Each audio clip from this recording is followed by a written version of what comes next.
Hello, നമുക്കിന്ന് സിമ്പിളായിട്ടൊരു കറിയും ഒരു സൈഡ് ഡിഷും ഉണ്ടാക്കാം. ഞാനിവിടെ നിന്ന് ഉണ്ടാക്കുന്നത് ഒരു മുളകുഷിയും വെള്ളരിക്ക പച്ചടിയുമാണ്.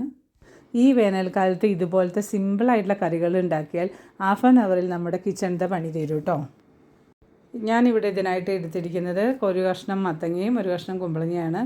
നിങ്ങൾക്ക് ഏത് കഷ്ണം വേണമെങ്കിൽ മുളകുഷിയത്തിന് എടുക്കാം, ചിരങ്ങ എടുക്കാം, ചേന കൊണ്ട് ഉണ്ടാക്കാം. ഞാനിവിടെ ഈ കഷ്ണങ്ങളാണ് എടുത്തിരിക്കുന്നത്. ആദ്യം നമ്മൾ കുറച്ച് പരിപ്പ് കഴുകി കുക്കറിലിടണം. അതിന് ശേഷം ഈ കഷ്ണവും ഒരു തക്കാളിയും ഞാൻ ഇട്ടിട്ടുണ്ട്. 2 ചെറിയ തക്കാളി ചെയ്ത് കാരണം ഞാൻ 2 ചേർത്തിയിട്ടുണ്ട്. ഇതെല്ലാം കൂടി മഞ്ഞൾപ്പൊടിയും ഉപ്പും ഇട്ടിട്ട് വേവിക്കാൻ വെക്കാം.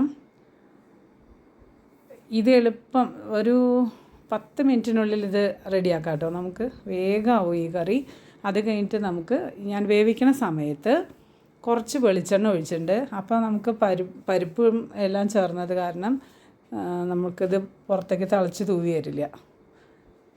ചില സമയത്ത് വിസിലടിക്കുമ്പോൾ അവിടെ ലീക്കായിട്ട് വരുമല്ലോ, അപ്പോൾ അത് ഒഴിവാക്കാൻ നമ്മളിങ്ങനെ വെളിച്ചെണ്ണ ചേർക്കുകയാണെങ്കിൽ പിന്നെ വേഗം വെന്ത് കിട്ടും പരിപ്പാണെങ്കിലും. ഇനി നമുക്കിത് അരയ്ക്കാനായിട്ട് ഒരു 3-4 ചെറിയ ഉള്ളിയും പിന്നെ കുറച്ച് നാളികേരവും മുളക് പൊടിയും ചേർത്തിട്ട് നല്ല പേസ്റ്റാക്കി അരയ്ക്കണം. ഞാനിവിടെ 1 സ്പൂൺ മുളക് പൊടിയാണ് ചേർക്കുന്നത്. നിങ്ങളുടെ ആവശ്യത്തിനനുസരിച്ച് മുളക് പൊടി ചേർക്കാം. പിന്നെ കുക്കർ തുറന്നതിന് ശേഷം അരപ്പ് ചേർക്കുക. പച്ച കറിവേപ്പില ഇടാം. 1 സ്പൂൺ വെളിച്ചെണ്ണ ഒഴിക്കാം. നമ്മുടെ മുളകുഷിയം റെഡി. കുറച്ച് കടുമാങ്ങ കൂടി ഉണ്ടെങ്കിൽ നല്ല ടേസ്റ്റാട്ടോ അതിൻ്റെ കൂടെ. ഇനി നമുക്ക് വെള്ളരിക്ക പച്ചടി ഉണ്ടാക്കാം. ഈ വെള്ളരിക്ക കണ്ടപ്പോൾ കണി വെക്കണ വെള്ളരിക്ക പോലെ തോന്നി. അങ്ങനെ ഒരു ഗോൾഡൻ കളറായിരുന്നു.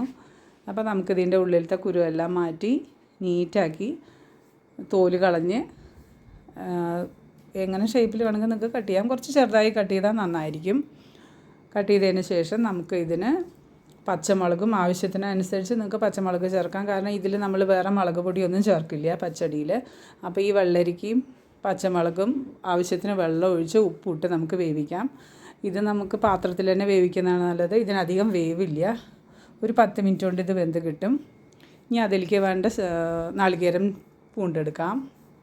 എനിക്ക് ചിരവാൻ മടിയുള്ളത് കാരണം ഞാൻ എപ്പോഴും പൂണ്ടെടുക്കലാണ് കേട്ടോ. കുറച്ച് ജീരകം, നാളികേരവും ജീരകവും അരച്ചതിന് ശേഷം ഇവിടെ കുറച്ച് കടുക് ഞാൻ പൊടിച്ചിട്ട് നാളികേരം അരച്ചതിന് ശേഷമാണ് ആ കടുക് ചേർത്ത് ലാസ്റ്റ് ഒന്ന് കറക്കുകയുള്ളൂ. എന്നിട്ട് നമുക്കിതിന് ആവശ്യമായിട്ടുള്ള തൈര് ആറിയതിന് ശേഷം വേണം അതിൽ തൈര് ചേർക്കാൻ കേട്ടോ. എന്നിട്ട് ഇതിൽ കടുകും മുളകും കരിവേപ്പിൻ്റെ ഇലയും വറുത്തിടണം. അപ്പോൾ നമ്മുടെ പച്ചടി റെഡിയാവും. ഞാനിവിടെ അധികം പുളിയില്ലാത്ത പാക്കറ്റ് തൈരാണ് ഉപയോഗിച്ചത്. അത് നല്ലപോലെ കലക്കിയിട്ട് വേണം നമ്മൾ ഈ മിശ്രിതത്തിൽ ചേർക്കാൻ, ഈ വെള്ളരിക്കയിൽ ചേർക്കാൻ. ഇത് നല്ലപോലെ ആറിയതിന് ശേഷം മാത്രമേ ഈ തൈര് ചേർക്കാവൂ. നല്ല ടേസ്റ്റുള്ള പച്ചടി റെഡി. കുറച്ച് പുളി തോന്നിയത് കാരണം ഞാൻ 1 സ്പൂൺ പഞ്ചസാര കൂടെ ചേർത്ത് ഇളക്കിയിട്ടുണ്ട് കേട്ടോ.